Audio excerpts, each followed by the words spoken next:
Hello everyone, welcome to my channel. So today's topic is peptic ulcer disease. In this video, we are going to cover topic like definition, types, causes, pathophysiology, sign and symptoms, management and nursing management for peptic ulcer disease. And in this lecture will provide you complete notes on peptic ulcer disease. So what is peptic ulcer disease? First of all, we are studying this disease condition is in adult health nursing. So definition is peptic ulcer disease PUD is a condition characterized by sore or ulcer developing in the lining of stomach and lower esophagus and small intestine. Means peptic ulcer disease क्या है? ये एक ऐसी condition है जिसमें क्या हो जाते हैं, अल्सर्स की फॉर्मेशन हो जाती है। कहाँ पर? जो भी हमारी स्टमक की लाइनिंग है वहाँ पर, या तो उसकी जो लोकेशन होगी वो स्टमक में होगी, लोअर इसोफेगस या फिर स्मॉल इंटेस्टाइन में। इसका जो प्राइमरीली कॉजेस हैं कि ये क्यों हो रहा है, तो it is due to the corrosive effect of stomach acid, जिसको हम HCl कहते हैं, एंड पेप्सिन। इन दोनों के इफ़ेक्ट की वजह से मोस्टली जो डिज़ीज़ कंडीशन है वो हो रही है। जिससे क्या होता है कि जो हमारी GI की म्यूकोज़ा होती है, GI की जो लाइनिंग है उसमें इरोज़न होने लग जाता है, एंड उसी को हम क्या कह रहे हैं, peptic ulcer disease. Now what are the types of peptic ulcer disease? इसमें जो टाइप्स ऑफ अल्सर्स हैं वो उसकी लोकेशन के बेसिस पे उनको नाम दिया है। गैस्ट्रिक अल्सर जो कि हमारे स्टमक में प्रेजेंट होते हैं, ड्यूडेनल अल्सर मींस जो हमारे स्मॉल इंटेस्टाइन का पार्ट है ड्यूडेनम, वहाँ पर प्रेजेंट होते हैं, एंड ईसोफेजियल अल्सर यानी कि जो ईसोफेगस में प्रेजेंट होंगे। This diagram will completely showing you that different types of ulcers, like duodenum में ड्यूडेनल अल्सर, एंड जो भी अल्सर स्टमक में हो रहे हैं उन्हें हम कहते हैं कि वो क्या है, गैस्ट्रिक अल्सर हैं, एंड जो ईसोफेगस में अल्सर हो रहे हैं उन्हें हम कह रहे हैं कि वो क्या है, ईसोफेजियल अल्सर है। What are the etiology for peptic ulcer disease? Etiology means in medical terms etiology, and in common word we can say causes. etiology का another name है कि उस डिजीज़ को होने के लिए क्या कॉजेस है, वो डिजीज़ हो क्यों रही है, उसके लिए क्या कॉजेस है। पहला है हेलिकोबैक्टर पाइलोरी, जिसे हम H पाइलोरी भी कहते हैं। मोस्टली जो पेप्टिक अल्सर्स हैं वो H पाइलोरी के इन्फेक्शन की वजह से होते हैं। Non steroidal anti inflammatory drugs, जिसे हम नसेड्स कहते हैं, इसकी वजह से भी क्या होते हैं, अल्सर्स की फॉर्मेशन होती है। एक्सेसिव एसिड प्रोडक्शन कंडीशन जिसे हम कहते हैं जॉलिंगर इलियन सिंड्रोम, इसमें एक्सेसिव एसिड प्रोडक्शन होता है। लाइफस्टाइल फैक्टर में स्मोकिंग, अल्कोहल, स्ट्रेस एंड ये सारी चीज़ें क्या करती है, अल्सर की फॉर्मेशन करा सकती है। एंड इसमें एक और चीज़ आती है रिस्क फैक्टर। रिस्क फैक्टर का मतलब होता है कि जो पर्सन हाईएस्ट, जिनको क्या है रिस्क है ये डिज़ीज़ होने के, एंड वो मोस्टली कॉजेस वाले ही होंगे। अगर कोई एक्सेसिव स्मोकिंग, अल्कोहल या फिर स्ट्रेस या नशेड्स का यूज़ कर रहा है, तो ये सारे उसके रिस्क फैक्टर है कि उस पर्सन को क्या हो सकती है, पेप्टिक अल्सर डिजीज़ हो सकती है। Now we will see the pathophysiology of peptic ulcer disease. Pathophysiology means कि वो डिज़ीज़ कैसे शुरू हो रही है, क्या क्या वो इफ़ेक्ट कर रही है, एंड उससे क्या क्या कॉम्प्लिकेशंस आते हैं, ये उस डिज़ीज़ की पैथोफिजियोलॉजी होती है। ये हम मोस्टली जो हमारा एडल्ट हेल्थ नर्सिंग का सब्जेक्ट है उसमें इसी फॉर्मेट में हम किसी भी डिज़ीज़ कंडीशन को लिखते हैं। सबसे पहले डेफिनेशन, टाइप्स, उसकी क्या इटियोलॉजी है, then pathophysiology, okay, diagnostic, evaluation and management, ये सारा एक फॉर्मेट होता है। पैथोफिजियोलॉजी क्या है, due to any etiological factors, किसी भी इटियोलॉजिकल फैक्टर्स मतलब इटियोलॉजिकल कॉजेज़ की वजह से, H पाइलोरी का इन्फेक्शन हो या फिर ड्रग्स वगैरह की, ड्रग्स की वजह से क्या हो जाता है कि जो हमारे स्टमक में क्या है, इन्फ्लामेशन हो जाता है, जिसे हम क्या कहते हैं, गैस्ट्राइटिस, एंड इससे वहाँ पर एसिड प्रोडक्शन इंक्रीज़ हो जाता है। जब वहाँ पर एसिड प्रोडक्शन इंक्रीज़ हो रहा है तो जो जीआई की म्यूकोजा है उसमें इरोजन होने लग जाएगा एंड जिससे फर्दर कॉम्प्लिकेशंस हो सकती है like bleeding, nausea, vomiting, further वो चीज़ें क्रिएट करता है।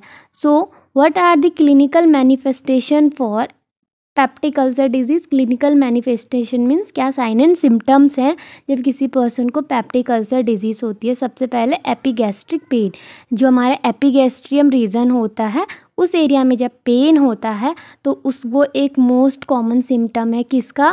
पेप्टिक अल्सर डिजीज़ का। गैस्ट्रिक अल्सर में जो पेन होता है वो ईटिंग के बाद बढ़ जाता है and but in case of duodenal ulcer जो पेन होता है वो आफ्टर ईटिंग रिड्यूस हो जाता है एंड 2 से 3 आवर्स ऑफ पोस्ट मील फिर से होता है। Blotting, okay, nausea, vomiting, loss of appetite means भूख नहीं लगती है। हिमेटमिस मीन्स वॉमिटिंग इन ब्लड, जब हमारी वॉमिटिंग में ब्लड हो तो उस कंडीशन को हम हिमेटमिस कहते हैं। Melena means black stool.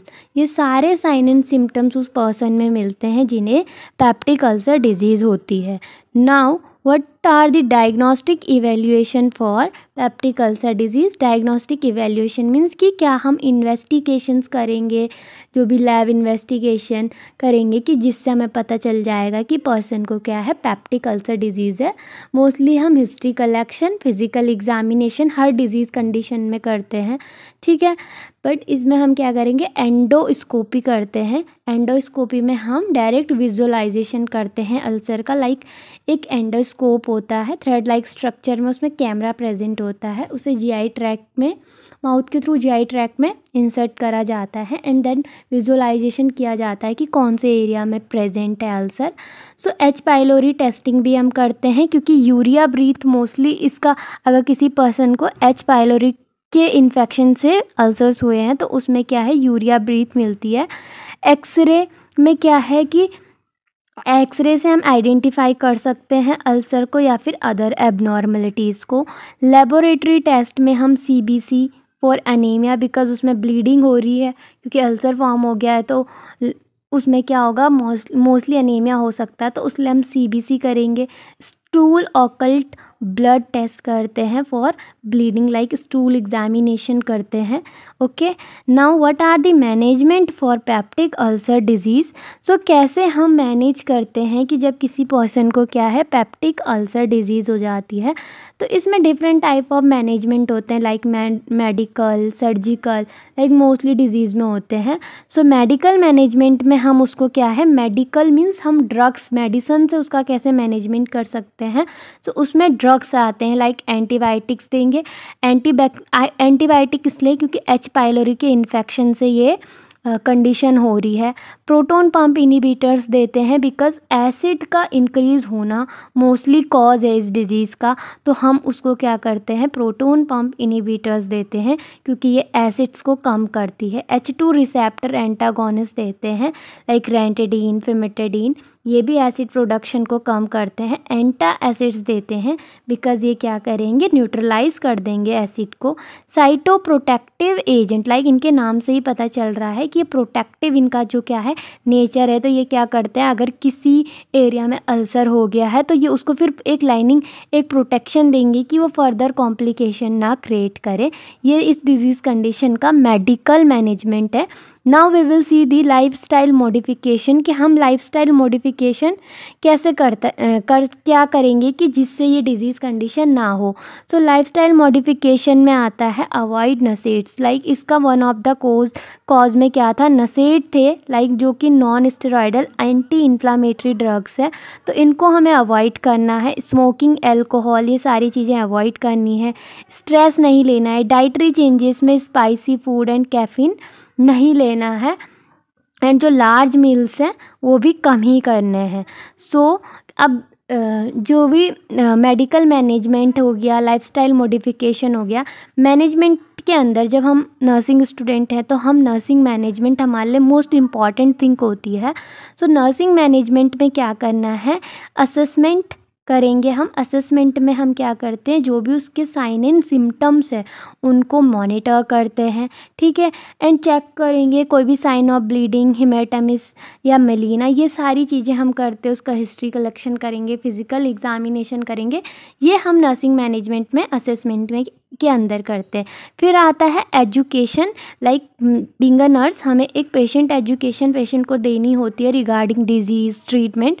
तो इसमें हम पेशेंट को क्या करते हैं, इंस्ट्रक्ट करते हैं मेडिकेशन के बारे में, लाइक अगर हम एच पाइलोरी के अगेंस्ट एंटीबायोटिक दे रहे हैं, एडवाइस करते हैं उसको लाइफस्टाइल मॉडिफिकेशन, उसको एजुकेट करते हैं अबाउट द ट्रीटमेंट।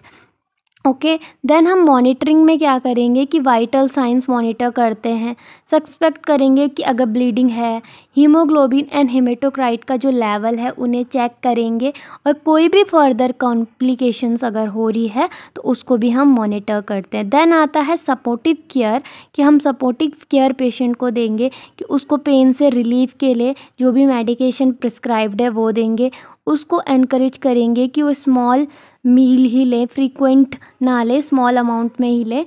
सपोर्ट करें emotional wellbeing and stress management technique, कि उसे स्ट्रेस से कैसे फाइट करना है, उसे टेक्निक्स उसके रिगार्डिंग बताएं।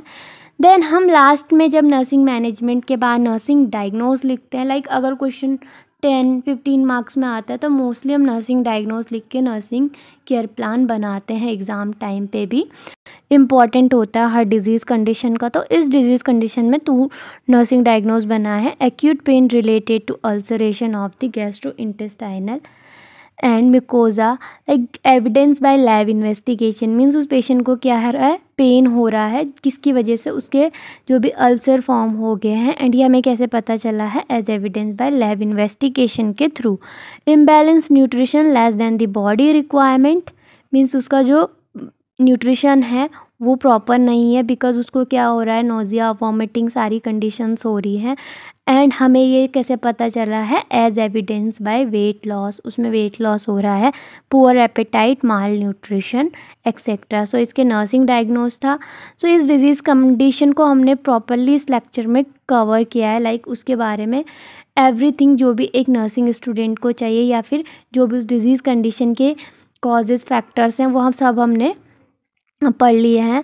So hope this video help you out. Thank you for watching, like share and subscribe my channel.